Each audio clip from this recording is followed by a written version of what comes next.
forget today that we are the heirs of that first revolution.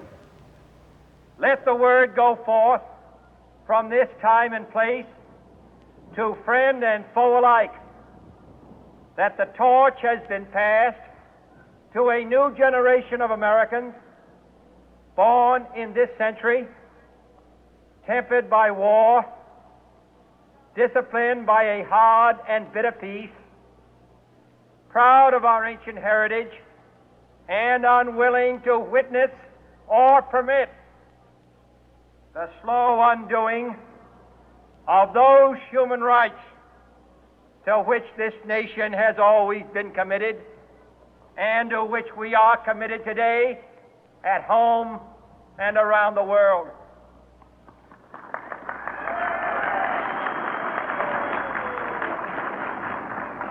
Let every nation know, whether it wishes us well or ill, that we shall pay any price, bear any burden, meet any hardship, support any friend, oppose any foe to assure the survival and the success of liberty.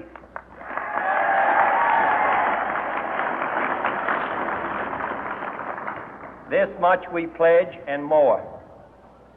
To those old allies whose cultural and spiritual origins we share, we pledge the loyalty of faithful friends.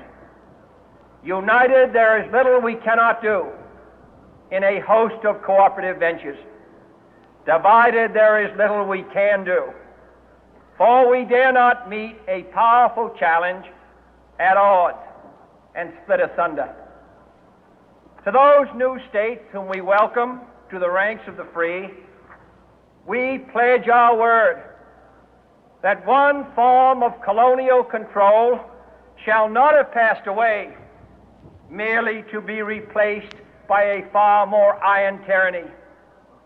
We shall not always expect to find them supporting our view, but we shall always hope to find them strongly supporting their own freedom, and to remember that in the past, those who foolishly sought power by riding the back of the tiger ended up inside.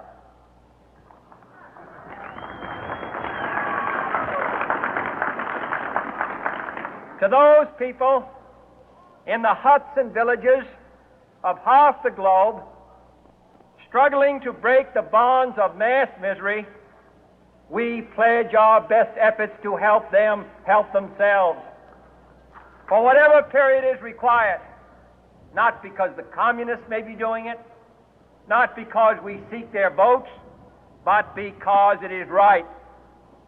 If a free society cannot help the many who are poor, it cannot save the few who are rich.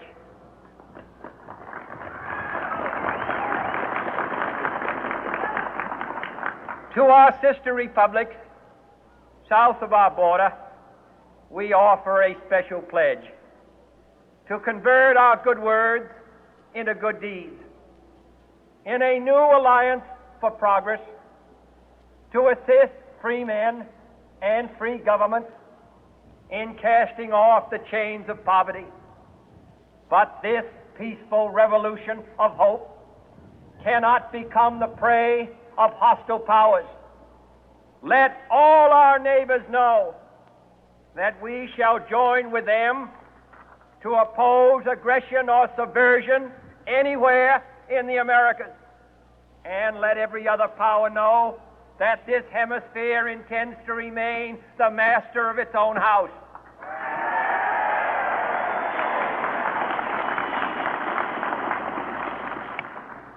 To that World Assembly of Sovereign States, the United Nations, our last best hope, in an age where the instruments of war have far outpaced the instruments of peace, we renew our pledge of support to prevent it from becoming merely a forum for invective, to strengthen its shield of the new and the weak, and to enlarge the area in which its writ may run.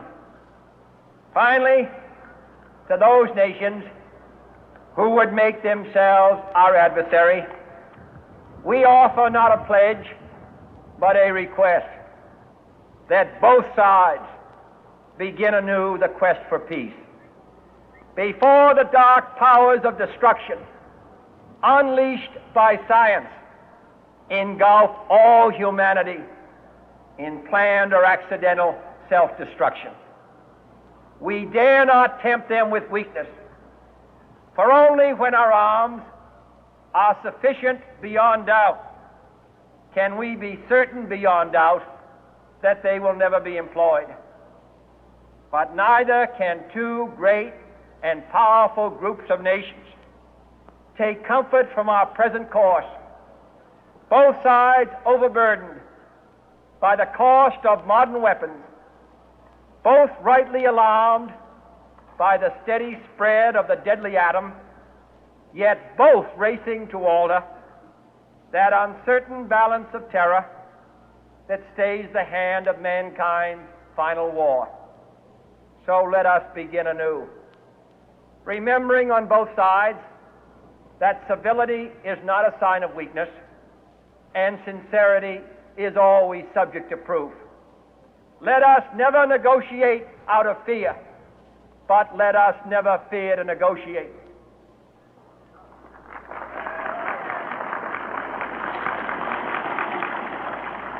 Let both sides explore what problems unite us, instead of belaboring those problems which divide us.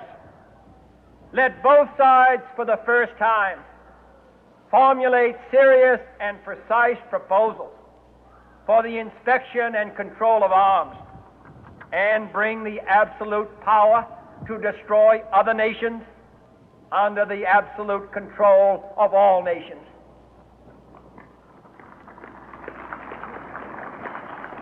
Let both sides seek to invoke the wonders of science instead of its terrors. Together, let us explore the stars, conquer the deserts, eradicate disease, tap the ocean depths, and encourage the arts and commerce. Let both sides unite to heed in all corners of the earth the command of Isaiah to undo the heavy burden and let the oppressed go free. And if a beachhead of cooperation may push back the jungle of suspicion, let both sides join in creating a new endeavor, not a new balance of power, but a new world of law, where the strong are just and the weak secure and the peace preserved.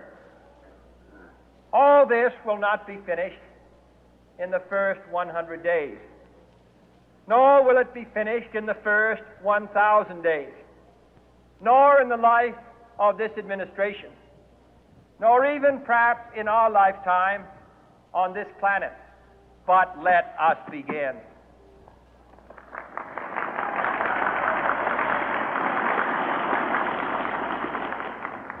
In your hands, my fellow citizens, more than mine, will rest the final success or failure of our course. Since this country was founded, each generation of Americans has been summoned to give testimony to its national loyalty. The graves of young Americans who answered the call to service surround the globe.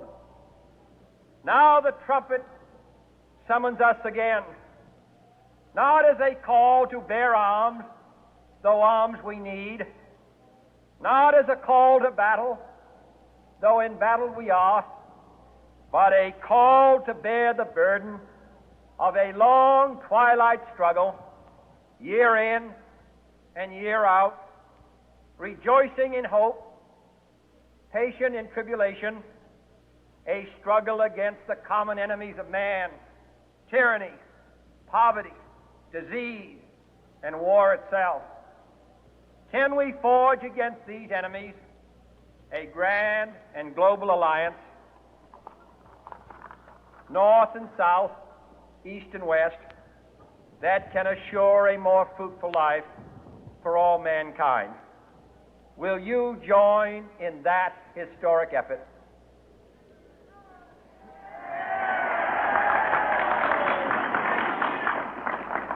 In the long history of the world, only a few generations have been granted the role of defending freedom in its hour of maximum danger. I do not shrink from this responsibility. I welcome it.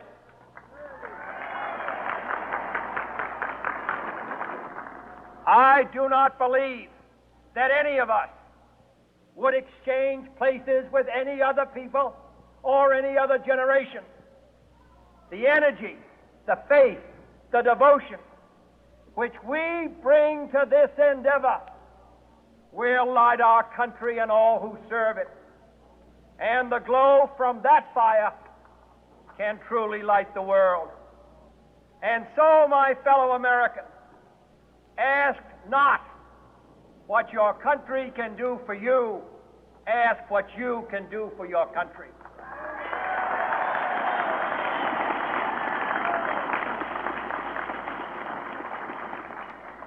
My fellow citizens of the world, ask not what America will do for you, but what together we can do for the freedom of man.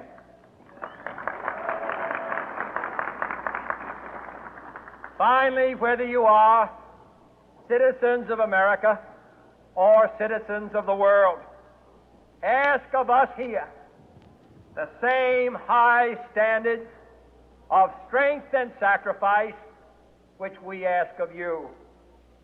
With a good conscience, our only sure reward, with history the final judge of our deeds, let us go forth to lead the land we love, asking His blessing and His help, but knowing that here on earth, God's work must truly be our own.